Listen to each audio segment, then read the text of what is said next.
How do you make a Sunday feel less hectic? What can you do to make sure that you're getting the right photos and videos, that you're not just getting the same photos every single Sunday so that it doesn't feel boring to be serving and doing your creative stuff? So in this video, I'm going to tell you something that we implemented as a creative team to help us not feel so, oh, I'm getting the same type of things. That really helped spice up our social media and just made Sundays 20 times less hectic. Sundays can be super hectic because it's what the whole week is preparing for, right?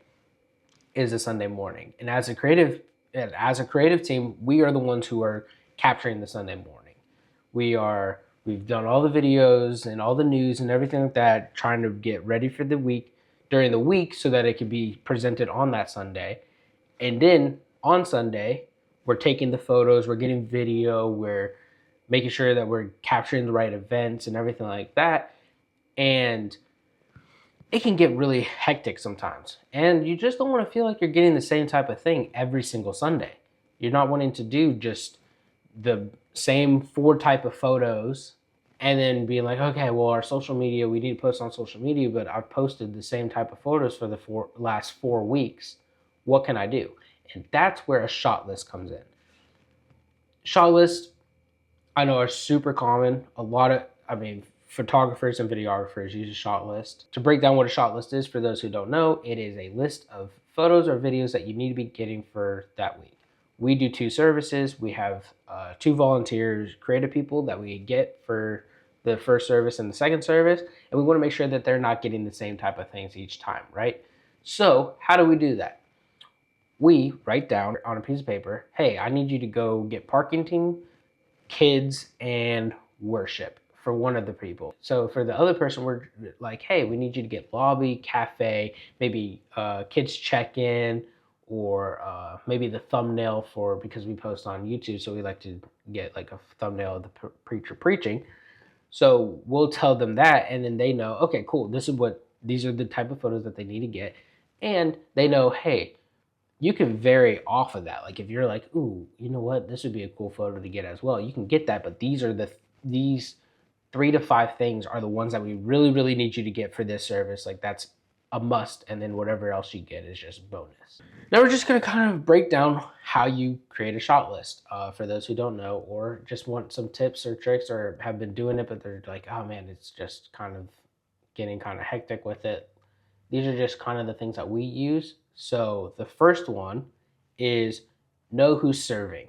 So meaning that if you know that someone might not be as strong or at getting photos outside because they don't know the settings as well, don't put on the shot list, hey, I need you to go get parking team. Give that to someone who you know would be stronger and can handle the settings a little bit better. But if you know that, oh man, they take really good photos of smiling people, then send them in the lobby. Be like, hey, I need you to get lobby, cafe, or check-in. So we have a kids check-in, and we like to get photos there because you have smiling faces, parents dropping off kids.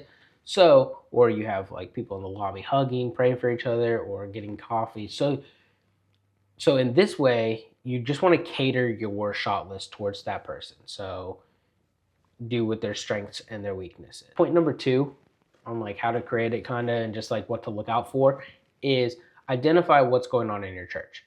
If you have baby dedication coming up, figure out what service it's happening in, how many people are doing it, what time, like at what point and during the service is it. So then, and write that on the shot list. Hey, you have 3 babies getting dedicated. It's going to be it's going to be after worship, or maybe during the 3rd song.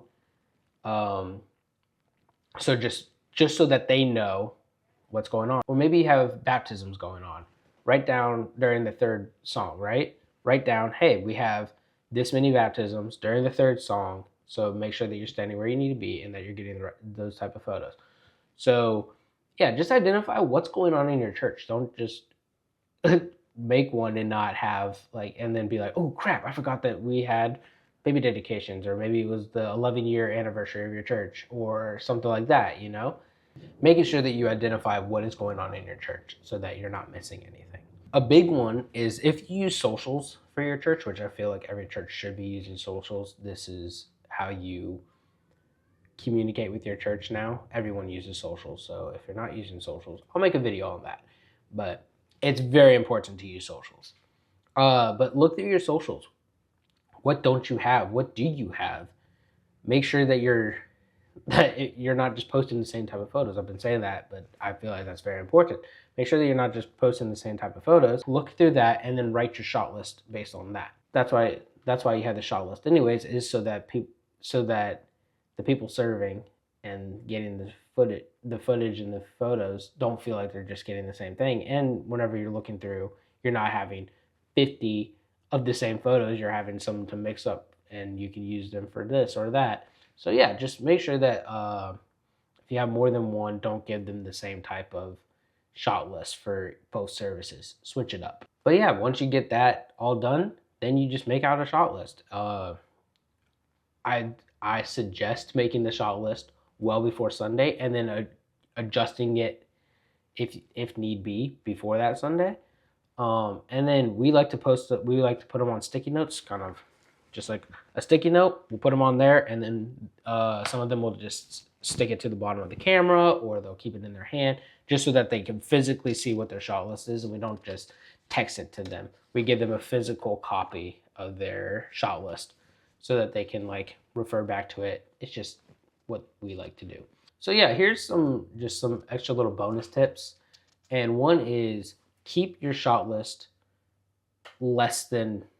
don't go over 5 things for people to do. You don't want to have like 20 different things for them to capture.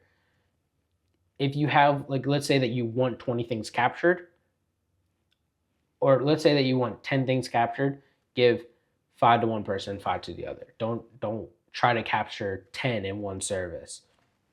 Or if you only have one service, capture the 5 that are the most important, the 3 that are the most important, or the 4. Don't try to capture all 10, because then it just becomes, oh, I need to get this, and then they kind of just like lose. It just becomes a little bit of a mess. You don't want to confuse them. You don't want them to feel rushed or anything like that. Keep it easy. And then the second bonus tip is to save your shot list week to week.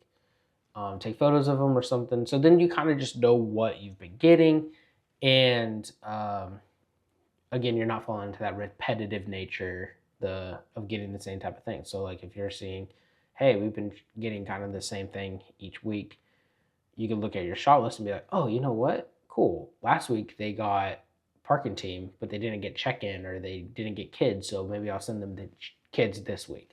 So yeah, just make sure that you're saving your shot list in some form or manner so that you can always refer back to them. Using a shot list is super important. It has been a game changer for our church. It has made serving way easier, way more fun. The team that we have enjoys being able to be like, oh, cool, I can refer back to this. They know exactly what we want. And we make sure that they know, like, hey, you don't have to like just stick to the shot list. Like, make sure that you're getting what we're asking for. But if you're like, hey, I kind of really want to get this as well, get that as well. But just the shot list is more for like, hey, this is what we know that we need. Please get these 3 to 5 things, and then have at it with the other stuff if you want, or just get these 3 to 5, and then you're done. Like it's just so much more simple than trying to give them, hey, go get 10 different things, and then they're like, oh man, I forgot to get this, and then they feel bad. They're like, you give them 3 to 5, and then they feel accomplished, and then it'll make them want to get more stuff. That's it for the video. If you enjoyed this video, please like and subscribe and hit the notification bell so that you don't miss another video. And also, in the comments below, let me know if you've been using Shotlist, or if you're going to start using Shotlist. Yeah, I just want to know who's using them. But like I always say, don't forget to learn, create, and inspire, and I'll see you in the next one.